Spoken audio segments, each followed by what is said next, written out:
Okay, let's pause. Madam Chair.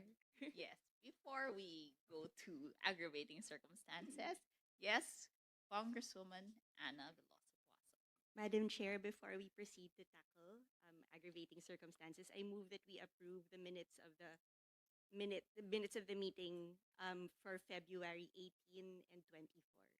A second, Madam Chair. Okay, there is a motion to approve the minutes of the meetings held on February 18 and 24, and the same has been seconded, and there being no objection, the minutes are approved. Okay, going back to aggravating circumstances, can I have anyone's comments on the remaining provisions that we haven't tackled? Yes, Prosecutor Nohara. I just observed that paragraphs 5 and 6 Five and six. are related. There's no need to have a separate enumeration of that the crime be committed in a place dedicated to religious worship. We can incorporate it in paragraph 5 to abbreviate or for clarity purposes, Madam Number Chair. 5 is S- that the That the crime crime be committed in the palace of the president or in the latter's presence or where public authorities are engaged in the discharge of their duty. Is that correct, sir? Yes, Madam Chair. And number 6 is that the crime be committed in a place dedicated to religious worship. I can just add the phrase in number 6 to number 5.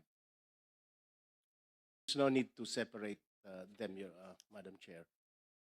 Anyway, it is this 5 and 6 pertain to places where a crime is committed.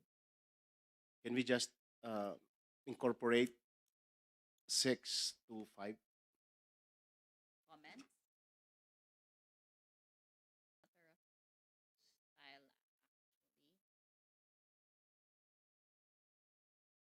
actually.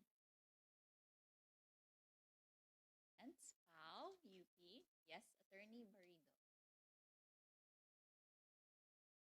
Good morning, Madam Chair.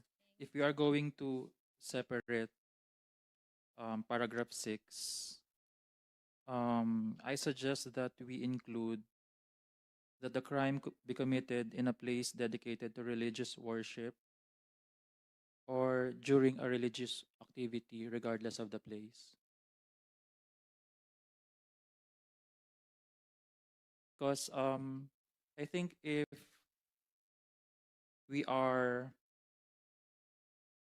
making the disregard of the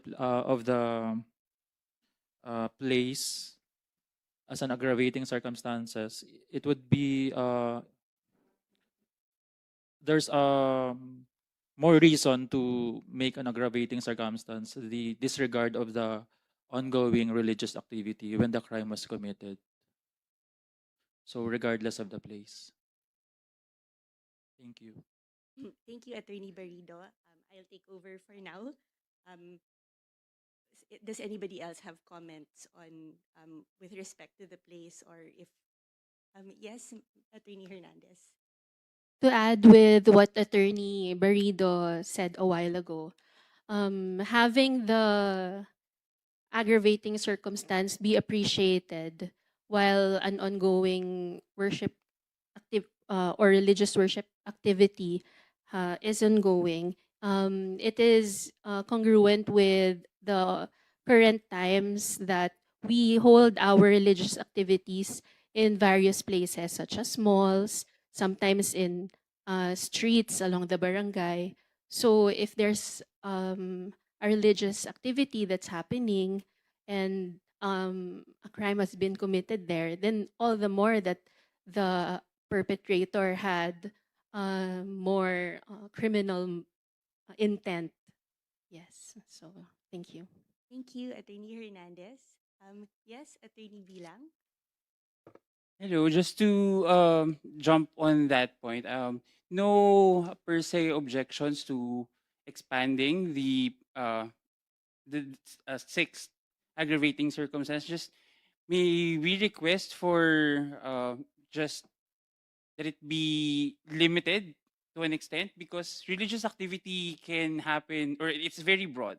Like if a family is praying at their house, that's religious activity. If you term it as religious activity, it could contemplate so many things. So perhaps we can refine the wording to encapsulate what we truly want. Thank you, Attorney Bilang. Does anybody else have comments on delineating the sacred from profane? Yes, Attorney Barha. Good afternoon, Your Honorable Chair. I do agree that 5 and 6 could be integrated into one because we're going to focus on the place where the crime is committed. I also support Attorney Harvey's excuse me submission that it may no longer need to expand uh, the places that are enumerated under the code. But I think we should be focusing here is whether we can craft this paragraphs 5 and 6 in such a way that it will be favorable to the accused. Because it seems to me that if a crime has been committed on a particular place, let's say it's a palace or in a religious place dedicated to religious worship, it is presumed that it carries with it a perverse attitude. This like in the same way as if the accused commits a crime against a woman. Okay, so does that automatically mean that it is already there is already an aggravating circumstance of in disregard of sex or gender? So what my main point here is, would it be possible to add just for clarity that 5 and 6 that there should be also an intent to disregard the sanctity of the place, sanctity of the palace, and not necessarily because a crime was just committed in that particular place only. Again, this is just from the point of view uh, of construing the law in favor of the accused. Thank you. Okay, I understand because the reason why why these fall under aggravating circumstances is that the person deliberately used that circumstance to commit his crime. So it's not just by being in a particular place, right? Okay. Prosecutor and Good morning, Madam Chair. With respect to my colleagues, uh, the the what Professor Borja. Borja said, um, for us prosecutors, again, like last time we said, it's better to simplify everything because we are the ones proving the crime. Basically, his view is on defense. So it's practically how we view it. It's a matter of defense because if we provide qualifications every time, then defense counsels will not be doing their work, so to speak. Uh, it's more it becomes more tasking for prosecutors. So those are valid arguments, but we view it from our point of view. That's a matter of defense if we allege these aggravating circumstances.